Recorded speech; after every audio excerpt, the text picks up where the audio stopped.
Gracias, seguimos en Markets, Economía y Negocio, el mejor negocio para tu negocio.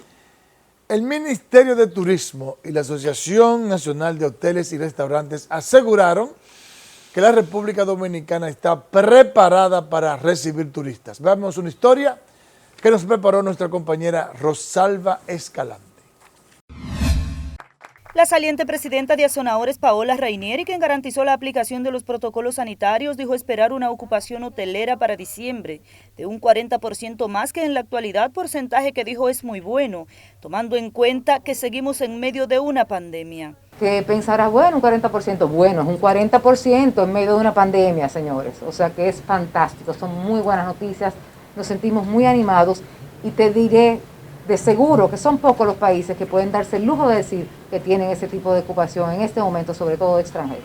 La empresaria hotelera consideró que la apertura de los aeropuertos en Francia podría incrementar el flujo de esos residentes en el país. Es un turismo que le gusta y disfruta la República Dominicana. Sabemos también que hay otros países que están pensando también, pues, o quitar sus cuarentenas o hacer otras aperturas. Todo eso puede cambiar el escenario de forma drástica. Mientras que el ministro de Turismo, David Collado, detalló que de julio a noviembre el turismo ha crecido en un 150%. Y nos vamos ahora a octubre, como dijo la presidenta de Azonadores, tuvimos un crecimiento de un 50%. Y en el este el crecimiento fue de un 100%. Y ahora en el mes de noviembre ya estamos proyectando un crecimiento, si lo comparamos con septiembre, de casi un 150% va a crecer el turismo en el mes de noviembre. El ministro de Turismo visitó este miércoles a la hasta hoy presidenta de Azonadores, quien calificó como positiva la gestión de David Collado en sus primeros 100 días. Gracias, Rosalba, por ese informe. El Ministerio de Industria y Comercio y MIPYMES y la Asociación de Industrias de la Región Norte, AIREN, firmaron un acuerdo para impulsar el desarrollo y la sostenibilidad de industrias familiares manufactureras agrupadas en el Centro de Desarrollo de las Empresas Familiares, CEFEP. Con el convenio presentado este martes, ambas instituciones ponen en marcha el programa Desarrollo para Industrias Familiares Manufactureras, el cual contará con un fondo para su ejecución por 2 años de 107.900 millones de dólares, con un aporte de un 49% del Ministerio y 51% del AIREN. El ministro de AIREN, Víctor Isobitonó, señaló que entre el 80 y el 90% de las empresas dominicanas son familiares, por lo que constituyen un pilar fundamental de la economía con impacto directo en el mercado laboral y en el Producto Interno Bruto, llegando a aportar hasta un 27%. Resaltó que de las empresas familiares que nacen, el mayor porcentaje no llegan a una segunda generación y solo unas pocas alcanza la tercera, y detalló que esa situación se debe a la falta de planificación de la sucesión, a la escasa profesionalización y al alto nivel de conflictos presentes en las familias. Las cementeras reducirán en un 33% la emisión de carbono para el año 2030. Veamos una historia que nos preparó nuestro compañero Edwin de la Cruz. La industria cementera se propone reducir sus emisiones de carbono en un 33% al 2030 con la implementación de las mejores prácticas para mitigación de gases efectos invernadero. La información la dio el presidente de la Asociación Dominicana de Productores de Cemento Portland, ADOCEM, Adriano Brunetti. Nuestro potencial de reducción, tanto en los procesos industriales como en energía, se estima en un 11%, que sumado a las reducciones alcanzadas al 2014, el 22%, totalizarán un 33% para el año 2030, estando en el orden de las proyecciones de disminución de intensidad de emisiones previstas por el Cement Sustainability Index. Brunetti puso de relieve que reducir significativamente los niveles absolutos de emisiones en un país como República Dominicana solo será posible mediante esfuerzos importantes realizados por todos los sectores de la sociedad. Es importante entender que reducir significativamente los niveles absolutos de emisiones, dado el crecimiento estimado de la población local y mundial, solo será posible mediante esfuerzos importantes realizados por todos los sectores de la sociedad. Se requerirá una transformación de nuestra infraestructura que sea más eficiente en carbono y a la vez más resiliente a las consecuencias inevitables del cambio climático. En la presentación del plan estuvo presente el ministro de Medio Ambiente, Orlando Jorge Mera, y el vicepresidente ejecutivo del Consejo Nacional de Cambio Climático y Mecanismo de Desarrollo Limpio, Max Puig. La República Dominicana es uno de los 10 países identificados como los más vulnerables a los efectos adversos del cambio climático. Por ello, no solo es compromisaria de la Convención Marco de las Naciones Unidas sobre el Cambio Climático, sino que al ratificar el Acuerdo de París, reafirmó las obligaciones adquiridas, que fueron, entre otras, reducir un 25% las emisiones y absorciones de gases de efecto invernadero, contabilizarlas al 100% e introducir procesos de mejoras en los inventarios cada 2 años. Y el tema, precisamente, que hoy nos convoca, el lanzamiento de la hoja de ruta del cemento hacia una economía baja en carbono, es un instrumento para enfrentar las causas del cambio climático y está en concordancia con los planes y políticas públicas nacionales establecidos para tal fin. Aseguraron que la industria dominicana de cemento está preparada para reducir las emisiones en las operaciones y para crear productos innovadores que formen la base para la mitigación y adaptación del cambio climático. Para Market, Economía y Negocios, Edwin de la Cruz.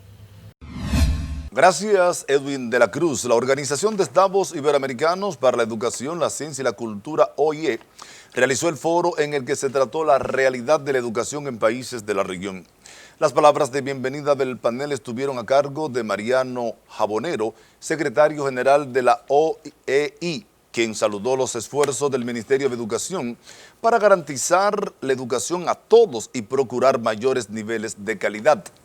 Mientras que el ministro de Educación, Roberto Fulcar, destacó que la educación, para cumplir con su rol, debe acusar la suficiente calidad y para lograr esos índices cualitativos es primordial implementar políticas contundentes que trasciendan las brechas sociales acumuladas. La República Dominicana está en clases, que todos los días a las 9 de la mañana se canta el himno nacional, se canta a la clase que ya es hora, y miles de muchachos, miles de hogares, miles de familias se ponen en educación.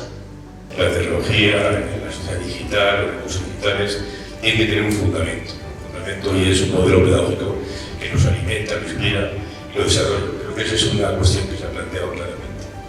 Es decir, la tecnología, digamos, supone una ventana de oportunidades, como decía antes, pero una ventana de oportunidades que tiene que ver con un rendimiento educativo, con un servicio educativo que sea eficaz y eficiente. El encuentro tiene como principal objetivo la aprobación del programa Presupuesto 2021-2022 por parte de las 23 ministros y ministras de Educación, marcando así la hoja de ruta del organismo de la región en las áreas de educación, educación superior, educación técnico-profesional, ciencia, cultura, bilingüismo y programas iberoamericanos de lengua portuguesa, relaciones con organismos multilaterales y comunicación global. Mira, Eddie, cuando yo fui reportero, que lo fui durante unos 10, 11 años, y siempre estuve involucrado al área económica.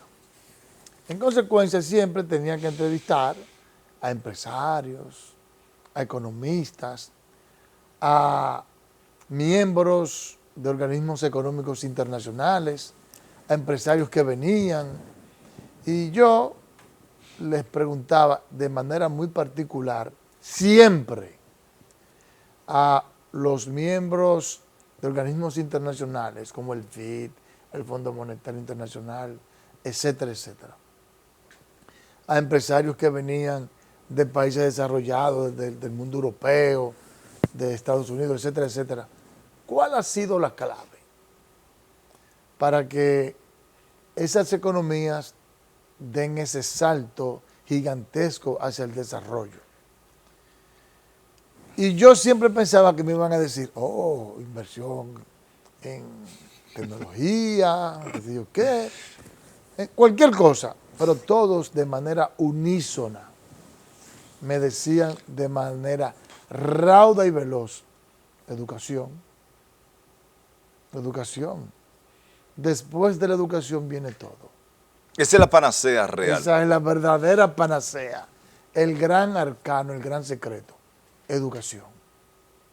Si tú buscas el libro de Andrés Oppenheimer, que se llama Cuentos Chinos, Crear o Morir, y en todos él habla más o menos de cuál ha sido el problema de los países de América Latina. Bueno, que se han quedado hablando del pasado, echándole la culpa a Estados Unidos, pero no han hecho las inversiones. Han mantenido una economía basado en la economía primaria, materia prima. No han hecho la inversión en educación. Si tú no haces la inversión en educación, no puedes dar un salto adecuado hacia el proceso de industrialización para luego pasar al proceso de una economía de servicios de alta calidad. Y en consecuencia tenemos economías poco productivas.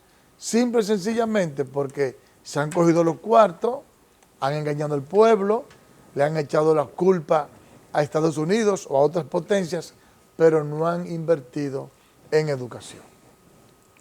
Entonces, ¿cuál es la gran clave? Invertir en educación. Hacerlo de manera decidida. En ese libro, te exhorto a que lo leas. Es un libro relativamente barato, es un libro que por el estilo de él, que es periodista, se lee fácil, se entiende fácil, pero ahí él demuestra con ejemplos cómo una cantidad impresionante de países que hace 20, 30, 40 años atrás tenían una estructura económica, política e institucional muy parecida a la de la República Dominicana y eran países igual que el nuestro.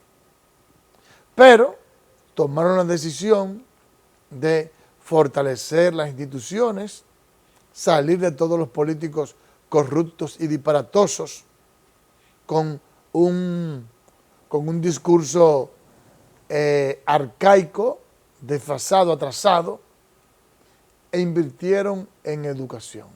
Y ahora son países que nos llevan años luz. Así es el mundo. Mira, de verdad que primera vez que voy a decir en televisión esto. Yo, Eddie Matos, este que está aquí, yo me siento pesimista con relación a ese tema. Es decir, lograr eso que el mundo dice, que se hagan las inversiones que hay que hacer, no solamente en primera fase en educación, pero las grandes inversiones que hacen los países asiáticos, especialmente Corea del Sur, es en educación, pero una educación de alta calidad en sentido científico, en investigación. Yo estuve leyendo, y de verdad que a mí me estupefactó ver que Corea del Sur, por eso dijo Jimmy Carter que Corea del Sur tiene mejor educación que Estados Unidos. Ellos invierten entre lo que es investigación científica, tecnológica y la educación normal, casi el 51% del presupuesto. Uno dice, ¡tanto dinero! Es que oiga cómo que se llama. Si es en salud se llama gasto. Si es en educación se llama inversión. ¿Por qué? Porque los seres humanos tenemos la principal riqueza. ¿Cuál es? La inteligencia que tenemos los seres humanos. Esa inteligencia... Por eso es que somos el animal superior. Pues es por la mente. Ahora, esa mentalidad, aunque usted sea un genio... No es que yo soy más fuerte que un león. Tú lo dominas, pero tú no lo dominas con la fuerza, tú lo dominas con la inteligencia. Así es. Entonces, digo que me siento pesimista porque yo no sé si el gobierno de Luis Abinader va a hacer lo que hay que hacer. El mundo habla, y hablan, como él dijo, los economistas más desarrollados del mundo, de que es inversión en educación. Pero ¿qué pasa en República Dominicana? Nosotros dedicamos el 4% del PIB, Producto Interno Bruto, a la educación. ¿Y qué ha pasado? La educación dominicana no ha mejorado un ápice. Lo que ha mejorado es la infraestructura. Se han construido inmensidad de escuelas con más calidad que las otras, pero no hemos mejorado la educación. Pero aparte de eso, muchas de esas infraestructuras son disparates también. Déjame decirte esto, Edmundo. Yo participé en una reunión que hizo el embajador de Japón en una escuela que hay en Santo Domingo Este, que se llama Escuela República de Japón. Y ese señor me dijo a mí, y a una persona que estábamos ahí, me dijo algo que con toda honestidad yo me quedé con la boca abierta. Yo le dije a él, como usted pertenece a Japón, uno de los países más desarrollados, cómo nosotros podíamos avanzar en esa dimensión? Él dijo, lo que pasa es que ustedes no estudian matemáticas, si usted no prioriza en la matemática. Y una sociedad que no se desarrolle en términos matemáticos nunca va a poder empezar a pensar. Y yo le dije, ¿cómo así? Dijo, claro, yo le voy a regalar al gobierno un rompecabezas para que la tengan en todas las escuelas, de cómo la gente pueda empezar a pensar en términos matemáticos rápido. Dijo él, todos los filósofos, todos los físicos, todos los grandes del mundo tienen que saber matemática, porque la matemática es lo que ayuda al cerebro a desarrollarse.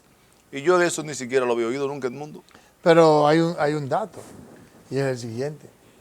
En los países como el nuestro, el 80% estudia letras. En los países desarrollados, el 80% estudia alguna carrera ligada a la matemática. ¿Tú ves? Tenía razón el embajador de Japón. Ligada a la matemática. Tenemos evidentemente que hacer un esfuerzo, pero de manera, tú que mencionas Corea del Sur, lo hablamos incluso la semana pasada. Corea del Sur creó lo que se llamó algo así como la mesa de la exportación y la industrialización, en el cual se decidieron desarrollar nichos de mercados específicos, producción industrial específica. Y en eso, prácticamente toda la semana se reunía el gobierno,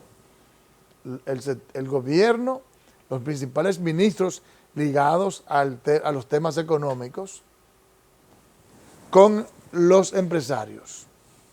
Entonces hubo una coherencia entre lo que hacía el gobierno para impulsar al empresario, lo que tenía que hacer el empresario basado en unas metas,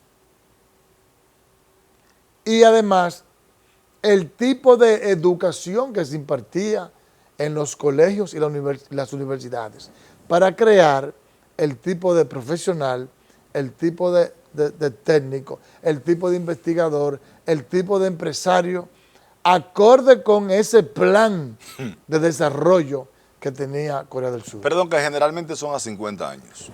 Y eso ha traído como consecuencia, que ya lo dijimos la semana pasada, Corea del Sur es una de las economías más pujantes del mundo. Pero especialmente la inversión en educación fue la clave. Una pregunta antes de seguir. ¿Tú crees en qué fecha podemos llegar nosotros a empezar una educación de la magnitud de Corea del Sur? ¿Cuándo? La Autoridad Portuaria Dominicana y el Instituto Tecnológico de las Américas firmaron un acuerdo interinstitucional de colaboración para la automatización, digitalización e integración de los procesos en la sede central y los puertos bajo la administración de la institución portuaria, con el fin de brindar un servicio más eficiente y eficaz al sector portuario. El acuerdo fue suscrito por el director ejecutivo de Autoridad Portuaria, Jean Luis Rodríguez, y el rector del ITLA, Omar Méndez Lluveres. Hoy, gracias a este convenio que estamos firmando con el ITLA, vemos mayores posibilidades de mejorar en el corto, mediano y largo plazo la deficiencia tecnológica que encontramos. Estamos seguros que con este convenio que hemos hecho con el ITLA estaremos relanzando la institución en términos tecnológicos, modernizando nuestros puertos. Mediante el acuerdo, el ITLA se compromete a capacitar a los servidores de autoridad portuaria en más de 14 carreras tecnológicas, cursos y talleres que permitan la preparación de los empleados con el fin de reforzar los controles en todas las operaciones portuarias realizadas en la República Dominicana. El presidente de los Estados Unidos, Joe Biden, aseguró que no retirará los aranceles a China impuestos por el mandatario Donald Trump y no realizará movimientos inmediatos hasta desarrollar una estrategia con sus socios asiáticos y europeos. Bueno, ya que tú hablaste de un tema internacional, vamos a seguir con Indiana Ortega. Excelente. Y el resumen de noticias económicas internacionales. América Latina y el Caribe recibió 160.721 millones por concepto de inversión extranjera directa en el 2019, un 7.8% menos que en el 2018, caída que agudiza en el 2020 con un desplome estimado entre el 45% y 55% como consecuencia de la pandemia. A nivel mundial, los montos de inversión extranjera directa se reducirían a un 40% en el 2020, de un 5% a un 10% en el 2021. El número de destinos cerrados al turismo internacional sigue disminuyendo y el 70% de los 217 que existen en el mundo han suavizado las restricciones de viaje por la pandemia, según los datos de la Organización Mundial del Turismo. El 1 de noviembre, 152 destinos han reducido las restricciones del turismo internacional, 37 más en comparación con los 115 registrados el 1 de septiembre, al tiempo que 59 han mantenido sus fronteras cerradas a los viajeros. El Banco Central de Ecuador ha actualizado sus previsiones sobre el Producto Interno Bruto del país con una nueva proyección de crecimiento de un 3.1% para el 2021 y una caída de 8.9% en el 2020. La institución ha explicado que la recuperación económica del país durante el año que viene se deberá a un mayor dinamismo del gasto de los hogares, que se incrementaría de 3.441 millones de dólares por un incremento de las importaciones de bienes de consumos en 136.2 millones de dólares y una subida de hasta 272.5 millones de dólares. Para Market, Economía y Negocios, Indiana Ortega.